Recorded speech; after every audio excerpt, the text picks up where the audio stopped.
Дэлгэв хотогт Жамсаранжав өөрийн намтар 4-р хэсэг. Мөн тэр жил өөрийн сүмээ засч ажил ихтэй байлаа. 1870-ад онд болсон лалын шашинтны өмнөний үеэр Гансү мужаас ирсэн лалын уулгалч нар 5 хоног миний сүмийг эзэмшиж, заримыг нь шатааж, заримыг айхавтар суйтгсан юм. Миний бие энэ засварын ажлыг эхлүүлэх хүртэл засаж торцсон нь үгүй. Засварын үн 30 мянган лан хатуу цагаан мөнгө. Үүний дээр наад тал нь 10 мянган лан мөнгөтэй тэнцэх малын үнэтэй байлаа. Засвар намайг 35 нас хүртэл үргэлжлэв. Засварыг голчлон хятад хүмүүс зуны ихэнх сард ирээд намрын ихэнх сарыг хүртэл 4 сарын туршид хийж байлаа. Би тэдний хөлсийг цагаан мөнгөөр өгч тэд хоол хүнсээ өөрсдөө авч хэрэгэлдэг байв. Нэг удаа 20-40 хүн ажилдаг байсан юм. Мөн оны намар намайг манай хошуу ноён урлаа. Энэ зураа би өөр урилгах авлаа. Иймээс эхлээд би цогт бангийн хошуу, ажид бангийн хошуугаар орж дараа нь турсан хошуунд очлоо. Ажид бангийн хошуунд авааны наадан болж Чингис хааны онгоныг тахив. Энэ онгон одоо Улаанбаатарын төв музейд бий. Энэхүү онгон жинхэнэ онгон байж магадгүй. Энэ ёслолыг сүлд цэнгэх гэдэг бөгөөд онгон шүтэнэ дахин баясах энэ ёслолын үед хэрэглэгддэг үг хэллэг нь нэлээд эртний гаралтай байдаг. Сүлд тахилга жил бүр болдог. 3 жил тутам илүү сүрлэг ёслол болно. Тахилгын ёслолыг удирдагч нь үе дамжин ирсэн бөгөөд онгоныг нэг айлд 13 үе дамжуулан хадгалж иржээ. 13 үеэс өмнөх өв гэлэнцийн алдар нэр нь тодорхойгүй. Энэ ёслолд 2 зүйлийн ном уншина. Нэгдхийг очир буюу онгоныг дуудах гэж нэрлэх бөгөөд цэрэг эрс дайлаар мордох буюу байлдаанаас буцаж ирэх үеэр уншиж дуудана. Хоёр дахьыг нь хонжин буюу ялалт гэх бөгөөд цэргүүдийг тулалдаанаас эргэж ирэхэд нь уншина. Энэ ёслолд 2 хошуу нийлж орно. Нэг хошуу нь онгод хадгалдаг хошуу бөгөөд нөгөөх нь сартуул нэртэй түүнээс өмнө зүгт орших хошуу бүлгөө. Чингис хааны үед сартуул гэдэг омог байжээ. Одоогийн сартуул хошуу Чингис хаанаас шууд үе дамжин ирсэн үү үгүй юу гэдэг нь эргэлзээтэй. Гэхдээ түүний нэр эртний энэхүү нэртэй ямар ч гэсэн төстэй болоо. Жинхэнэ сартуулыг Чингис хаан эзлэн авч байсан түүхтэй. Онгон дуудах нэгэн шүлэгт сартуулыг сэмлэн дайрсан сүлд, сайн мөг олж боол болгосон сүлд гэж гардаг. Одоогийн сартуул түмний тухайд бол энэ мөр сонирн байж болох юм. Уг сүлдийг 4 хөлт гэж нэрлэдэг байсан. Учир нь ишийг нь хоорондоо холбоотой 4 эр хүн түшиж явна. Нэг хүн өмнө нь бас нэг хүн ард нь явах бөгөөд бас л бусадтайгаа холбоотой байдаг боловч хөлийн тоонд хамаарагдахгүй.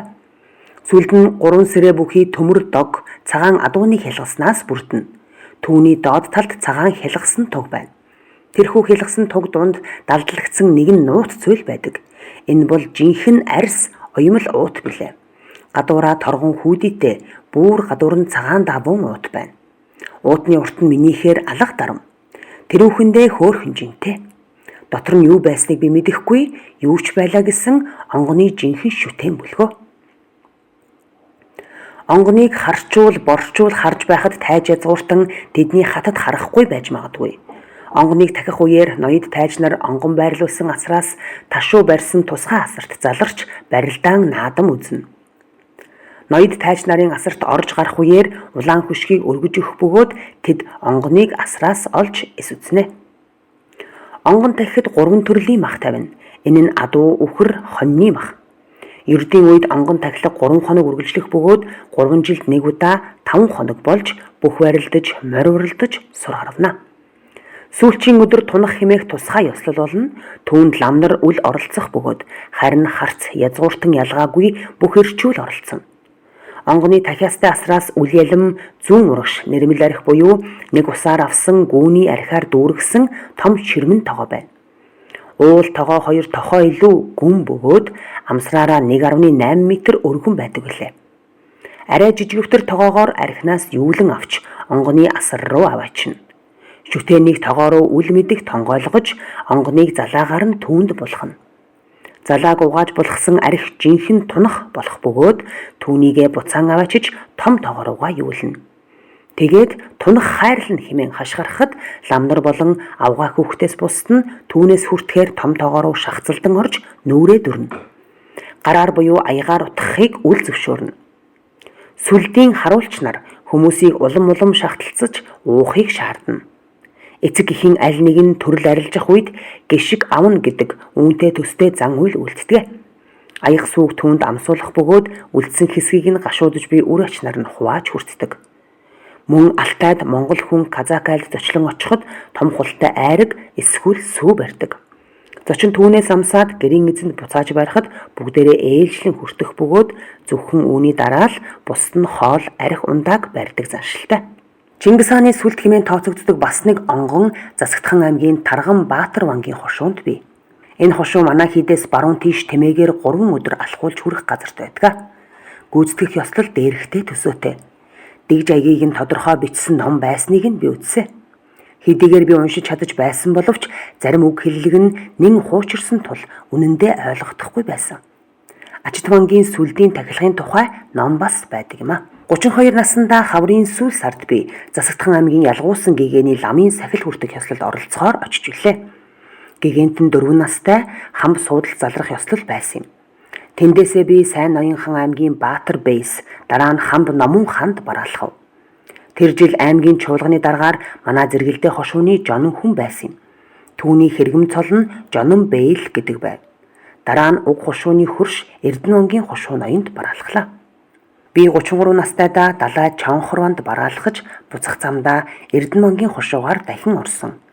Намар өвлөн нааш цааш явсангүй. 34 настайдаа зуны сүүлээр төрсөн хошуунд очихоор гарсан бөгөөд замдаа Ачид вангийн хошуугаар дайрч надад өргөсөн даншигт байлцаад зуны сүүлчээр буцаж ирлээ. Тэр жилийн өвөл хөлийн бодлаан гарсан юм. Энэ нь ордост өмэндэгдээж шар мөрний гатлан өвөр Монголыг уулгалж тэрч байтугай ар Монголыг довтолсон хятад дээрэмчин Лю Чэнквэй гэгчтэй холбоотой. Алдарт Жанжин Хатанбаатарыг ар Монголын баруун хойд хязгаараас Мэргэн вангийн хошуунд хил хамгаалуулахаар 600-аад цэрэгтэй ирүүлв. Би тэдэнтэй хамт цэрэг хамгаалагч Даасан ламаар явах болж замдаа нийслэл хүрээгээр дайрч энэ албаныхаа учрыг номлууллаа. Минд хайрхан хэмээх уулсын орчин би цэргүүдтэй 2 сар болов. Тэгээд байдал намжсны дараа үлгийн 1000-аад ламтай сүмд 1 сар хэртэй болж буцах замдаа би Эстэй Бэйлийн хошууны сүмээр орж тэндээсээ нийслэл хүрээнд ирж жил шахан богдын хүрээнд сув. Тэрээр надад шар хазаар ширээтийн шар суудал хайрлсан. Тэр зам би хүрээнд луу үзлээ. Гэнэтхэн орсон Аадар борооны дараа уулын наагуур урт цагаан үүлэн зовоос татаж дээд талын хар үүлнээс жижиг бөмбөлөг мэт зүйл унжиж гар хөлгүй лууны дүрстэй болоод нэн хурдан замхарлаа. Сүүлийнх нь үзүүр 200 м орчим санагдсан бөгөөд үүлэнд аажим сарних шиг болсон юм. Өвөр Монголын 4-р хошуунд ч би өөр нэгэн луу үзсэн юм. Аль алийг нь олон хүн харсан билээ. Намар нь би Нарванчин хийдэд эргэн ирэхэд манай аймаг надад зориулж даншиг наадам хийлээ. Энэ үеэр бэлгэсэлт барьсан боловч 93 наадам болсонгүй. Даншиг наадмын дараа би аймгийн чуулганы дарга Жонон Бэйлээс надад зориулан барьсан найранд очлоо. Тэр жилийнхээ өвөл би Улаастайд уригдаж очиж хотын Монгол хятад мөргөлчдөөс надад зориулан хурал ном айлтгах ёслолд оролцсон юм. Оросын Улаантан Цагаантан нар хоорондоо мөргөлдөж зарим өмэн бодлаан гарсны улмаас би 36 наснда зун нь Хатанбаатартай хамт түүний орлогч Жанжин болж Улаастай Цогтой вангийн хошууг дайран улмаар Урайхан тарлагчин хэмээх газар хүрлээ. Уг хэрэг явдал нутгийн хамгийн нөлөөтэй 2 том ламаас болж мандсан юм. Нэг нь Цагаантан Оросын бүлгийн толгойлогч лам, нөгөөх нь Хятадын талыг баримтлагч байв. Харин олон түмний ихэнх нь Монгол талаа барьж ажиллаа. Миний дэд Жанжин болсны учир гэвэл энэ мөргөлдөөн нь цэргийн гэхээс илүүтэй шашин шинжтэй байсантай холбоотой. Чухам үннийг өгүүлэхэд Хатанбаатар намайг цэргүүдтэй удаан хугацаагаар хамт байлгахыг хүсээгүй. Юу гэвэл тэдэнтэй байх нь нэн осолтой гэж үзсэн учраас би Улаастай амбны ордон орохоор тарлагчин голыг урууд явлаа. Тэндээсээ би Гандан буюу Соёотын хийд рүү, дараа нь Ачид вангийн хошуу руу очив. Ингэхэд намайг дагалдан цэргийн нэгэн дарга 19 болон миний өөрийн зэвсгэлсэн 67 хүн бараа болон явв. Намар нь би хийддээ эргэж ирсэн бөгөөд Урайхан өмнө таксигээд намжлаа. Тэр жилийн намар өвөл нь 1915 оны Орос Хятад Монголын хилэлцээрийн дагуу Улаастай хотноос сууж байсан Хятадын амбан төлөөлөгч богдод хандаж намайг Улаастайд суулгахыг хүсжээ. Тэрээр намайг орон байраар хангах бүхий л зардлыг хариуцахад бэлэн байгаагаа илэрхийлсэн юм. Үүний учир нь өмнөх жил Монгол Хятад мөргөлчид надад зориулсан хурлан майлтгасныг бодоод миний бие тэдэнд ач холбогдолтой байж болзошгүй хэмээн үзсэнтэй холбоотой. Цагийн байдал улам бүр хурцлаж байсан тул намайг улаастай цуулгаж хятад иргэдийн амь насыг даалгах нь зүйтэй хэмээн тооцсон хэрэг. Богд ламтан үүнийг нэг их таашаагаагүй тул би улаастайд түр саатаад хийд рүүгээ буцлаа. Энэ үед улаастай Монгол түшмэлээр Сайн Ноёнхан аймгийн Ёст Бэйл ажиллаж байсан бөгөөд өвлийн ихээр надад нэгэн загтал ирүүллээ. Уг загталд Хятад улс Монголын автономит эрхийг үл хэрэгсэх болсон тухай мэдээ авснаа дурдаад намайг нийслэл хүрээ орж энэ талаар байдлыг тандаж яах ёстой арга замыг тодруулахыг хүсжээ. Би энэ талаар яахаасаа мэдэхгүй байгаагаа өчин хариу илгээж тэр өвлийг хийддээ өнгөрөв. Өвлийн адаг сар болох үеэр нэгэн хаалгач надтай уулзахаар ирлээ. Богдын албанд 8 албан хаагчийн дор 500 ийм тушаалтан байсан бөгөөд тэд олон төрлийн алба залгуулдаг байсан юм а. Тэрхүү хаалгач нь богд ламаас нэгэн бичих хүргэж иржээ. Тэрхүү бичихт намайг жалхан цутагт тэргүүтээ төлөөлөгчдийн хамт Бээжин орох ёстой болсныг өгүүлсэн юм.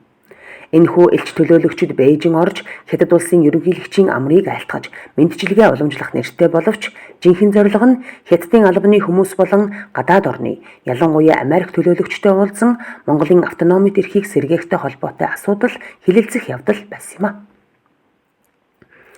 38 наснда бэлгийн улирлын хаврын тэргүүн сард би төлөөлөгчтэй нийлэхээр нийслэл хүрээ орсон бөгөөд төлөөлөгчдийн бүрэлдэхүүн 11 хүн байсан. Нийслэл хүрээнд очисон хойно Богд хаан бидний заримтай уулзахаар дуудулжээ. Бидний дотор хамгийн залуу нь 14 настай. Ганцхан хүн надаас ахмад байлаа. Биднийг ороход маш олон хүн сархад хүртэж суулаа. Богд бидний хэн нь хамгийн залуу болохыг сонирхоод бид цөм насаа хэлж 14 настай хүүгнийг нэрлэхэд бишээ та нарын хамгийн багч нь Дэлв гэж Богд хэлв. Нийтэд хандаж хэлсэн үг нь энэ л байсан юм. Тэр үед би энэ талаар бодсон юм байгаагүй. Тэрхэн үедээ би юу ч бодоогүй боловч харин түүнээс хойш энэ нь совин байж дээ гэж санагддаг.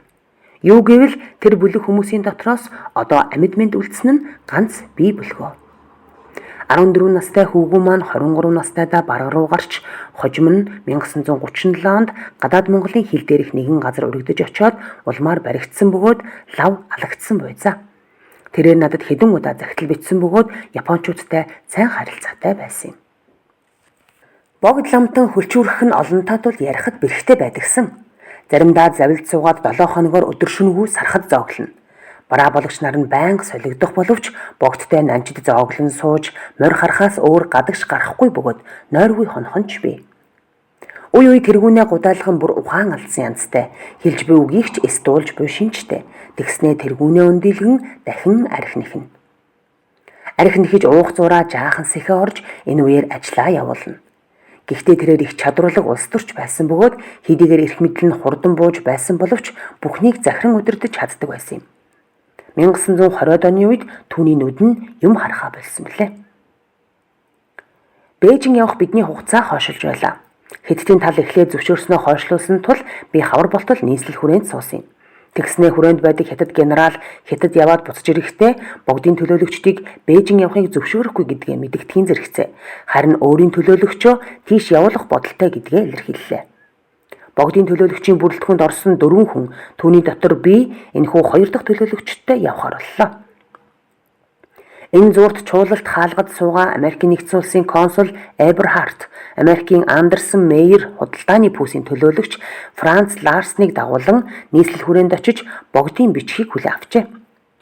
Энэхүү бичгийг шүнжин сууж боловсруулсан цөөн хэдэн хүний дотор жалхан цутагт болон би байсан бөгөөд уг бичигт гадаад Монголын автономийг сэргээх үндслийг тодорхойлсон болно. Энэ үед Сокобийн нэртэй бас нэг Америк түшмэл хүрээнд зочилсон бөгөөд түүнд бас богдын бичгийг гардуулсан юм. Би энэхүү бичгийг гардуулахад зуучилсан билээ. Төлөөлөгчдийн айлчлал 1920 оны зуны эхэн сард эхлэх болж бид чуулалт хаалга руу машинаар гарлаа. Хятадд болж байсан иргэний дайнаас болж бид тэнд түр саадснаа Бээжин рүү галт тэргээр явах юм болов. Бээжинд бид Монгол төвдийн хэргийг эрхлэх хороонд байрлаж байлаа. Олон төрлийн уулзалт айлчлал хийсний дотор ширээнээс хальсан Манжин хаан хүү Пуйд бараалгасан юм. Бид Хятадын ерөнхийлөгч болон албаны бусад ноёд түшмэттэй уулзсан боловч эдгээр нь айлчлалын зорилгыг урагшлуулахад огт тусдаг хүн болоогүй. Яагаад гэвэл төлөөлөгчдийн дунд анх оруулсан Монголын автономийн талыг баримтлагч бид дөрвөөс бусд нь Хятадын бодлогыг дэмжигчд байсан юм. Харин жалхан цутагт Америкийн элчинтэй уулзаж амьдсан бөгөөд би өөр нэг хүний хамт Америкийн нэгдсэн улсын цэргийн атташетай уулзаж ярилцлаа. Дээрх бололтуудад лаарсан хэлмэрчлэв. Тэгтэлч бид Хятадын цэргийг нийслэл хүрээнээс гаргах талаар яриа хэлэлцээ хийх тухай заалт бүхий богдын захиаг хүлээн авлаа. Захиа мөн л лаарснаар дамжиж ирэв. Энэ захианд хэрхэн хандах тухайд төлөөлөгчний дотор санал зөрөлдөөн гарлаа. Ихэнх нь ерөнхийлөгчд уламжлуулахаар Монгол төвдийн хэрэг эрхлэх хороонд гардуулах, бидний цөөнх нь ерөнхийлөгчд шууд гардуулах нь зүйтэй гэсэн боловч бид дийлдсэн юм. Бид Бээжинд сар болоод намар нийслэл хүрээнд иргэн ирлээ. Би түр амраад хийдрүүгээ буцсан юм. Хүрээнээс гарах өдөр морд яг бэлэн болоод байтал богд хаантан даруй уулз гэсэн хэл хөргүүлжээ. Хүрээнд цаатах нь гэж манай нөхөд сандарсан боловч надад бэлэг өгөх л гэж дуудсан хэрэг байлаа. Энэ нь манай хийдийг сэлбэн засахад хандив болгосон 50 лангийн 2 цагаан мөнгөн юмбүү байжлаа. Намаа хийддээ эргэж ирснээс хойхон Хятад бараан онгор нь 2 нийслэл хүрээний ойролцоо дайтаж гарсан юм. Хүрээний засгийн газар тавгүй байдалд байсан боловч сайн Оюнхан аймагт бүх юм тайван амгалан хэвээр байлаа. Энэ үеэр би албан хэрэгээр Улаастаа оров. Энэ тухай жааламын талаар хуучтаа өгүүлэх болно. 38 насаа би Улаастад алба хашиж өнгөрөөсөн билээ. Энэ бол ижил мөрний ижил торгууд омогт төрсөн Дамби жандсан буюу жааламын түүх болоо. Жаалам 1910 он буюу хувьсгалаас 1 жилийн өмнө Монгол оронд иржээ. Магад Шинжаанаар орж ирсэн ба Загчин Уйлдын нутгаар эхлээд үзэгдэх болсон юм. 2 бараа бологчийн хамт тэмээгээр явдаг байлаа. Асар их бяртай хүн байсан бөгөөд бараа бологчныхаа өргөж даахгүй богцнуудыг тэмээнд ганцаараа түүртэлгүй аччихдаг байлаа. Загчин нутгаар ирэхээс өмнө ховдын хойд хязгаараар үзэгддэг байсан гэж ярьдаг хүмүүс ч байна. Би энэ тухай сайн мэдэхгүй бөгөөд харин завхан Уйлдд хэсэг зур байсныг нь андахгүй. Тэр цагт даа гүн хэмээх 2 загчин хошуу байлаа. Жаалам даа хошуунд өргөөгээрээ босхон суурьшсан юм. Хуучин маягийн Монгол хийцийн урт хит хутга зүүн. Хэдийгээр ижил мөрний орчим нутгаас гарвалтай боловч халах аялгаугаар тун сайхан ярина. Өөрийгөө лам хэмээх боловч жинхэнэ лам байсан эсхийг хэн ч үл мэднэ. Нас өдрийг нь ч мэдэх хүн байдаггүй байлаа. Жаалам альва өвчнийг бууны ид шидээр эмчилдэг гэж өөрөө өгүүлнэ. Энэ бол ид шидийн эртний нэг хэлбэр байлаа. Өвчний талаар энэхүү ид шидтэй ламд айлтгахад тэрээр тэр тухайн сэтгэлдээ бодож өвчтэй хүн байгаа зүгт буу тавина. Өвчтөн хэдэн зуун бээрийн тэртет байж болох боловч энэ тухай сонсож мэдээд эдгэрдэг гин. 3 дугаар Нарванчин гигийн мөн иймэрхүү ичидийн хувилгаан байж үлээ. Тэр амьд бурхан байсан хэдий ч төрийн хар хүний байдлаар аж төрдөг эхнэр 3 хүүхэдтэй хүн байлаа. Жаалам бас ондоо маягийн буун тарин хийдэг хүн байлаа. Жааламын сум бүрэн дээрээ төв төсгтэй байсан бөгөөд чухам ямар үсэг болохыг би анзаардаггүй ажиллаа. Нэг хот айл руу чонд арчээ. Хонин сүргийн хагас нь харанхуйд хуйлран дайчхад малчин яран очиж жааламд айлтгаваас би аргалъя хэмээн бууга авч гэрийнхээ хаалгаар хий буудаад тэр зүгт маргааш очиж үзээрэй гэж гин. Маргааш нь очиж үзвээс тэр газар хонь тайван бэлчиж харин нөгөө чон хажууд нь өгсөн хэвтэж байж гин. Чоныг өвчиж үзвэл дотроос нь жааламын сум гарчээ. Үүнийг сонссноос хойш хүмүүс жааламаас эмээн түүнд бишрэх болсон юм. Жаалам бас өөр увдстай байлаа. 1911 оны Монголын хувьсгалын үеэр богд хаан ширээнд өргөмжлөгдсөн билээ. Энэ мэдээ баруун Монголд ирэхээс бүр өмнө Жаалам улс амьтныг цуглуулж баярлах цаг ирлээ гэж хэлээд бууга авч хүн болгоны толгойд адислаж зүүн зүгт явж залбир гэжээ. Хожим дуулж мэдвээс тэр нь богдыг хаанаар өргөмжилсэн өдөр байжээ. Үүнээс бүр өмнө намайг 6 настай байхад буюу 1889 онд Жаалам Монголын өрнөөс дорн зүгт явах зураа манай аав ээжинд нэг хонжуулээ. Тэрээр 2 хөдөлгөөн морьтой явлаа. Шүн морьдоо сул тавьж хоноод өглөө нь очиж барилгүй толгой дээр гарч дуудваас морьд нь хүрээд ирлээ. Тэндээс тэрээр дорн зүгт Самбэсийн хошуу явж тэнд 3 жил амьдарчээ. Гэхдээ энэ хугацаанд дүүний юу хийж явсныг хэн ч мэддэггүй. Мөн үүнээс өмнө Жаалам төвд рүү аялж аян замдаа мөнгө, алтан зоос зэрэгэ амьтан хүнд байн үзүүлж явжээ. Ингэхдээ үүргүүрч явган бадарчилж явсан байж гөмбөн орох замаар явсан юм гэдгээ. Тэгж явсаар Хөхнүүрийн орчим дах Дээд Монголд дөхөж очижээ. Тэнд хэсэг зур байсныхаа дараа хөсөг жин хөлслөн лагсын зүг хөдөлжээ. Аян замын зуур тэрээр нэг хүн өргөж даахааргүй 2 ачаа авч явдаг байж. Тэр тээшээ шүн ямагт өөрийнхөө майханд хажуудаа авч унтна. Лахас хурж очиод өөрийгөө даваа хэмээн нэрлэж доогуур зиндааны хувилгаан шаврын гэж танилцуулжээ. Их сурвалж бидний монголчууд цуврал, ариун сэтгэл авралын үндэс дэлүү хутагт жамсран жав. хэвлэлд бэлтгэсэн Эл Чожил сүрэн цувралыг эрхэлсэн Цэ Гомб сүрэн. Улаанбаатар 2000 он 145-аас 232 дугаар тал. Энэхүү түүхийг сонсдог ном болгох ажлыг санаачлан эвент тэтгэгч Хадан хүүгийн энх отхон өгүүлэгч Ганц зөрөгтийн оюун туяа.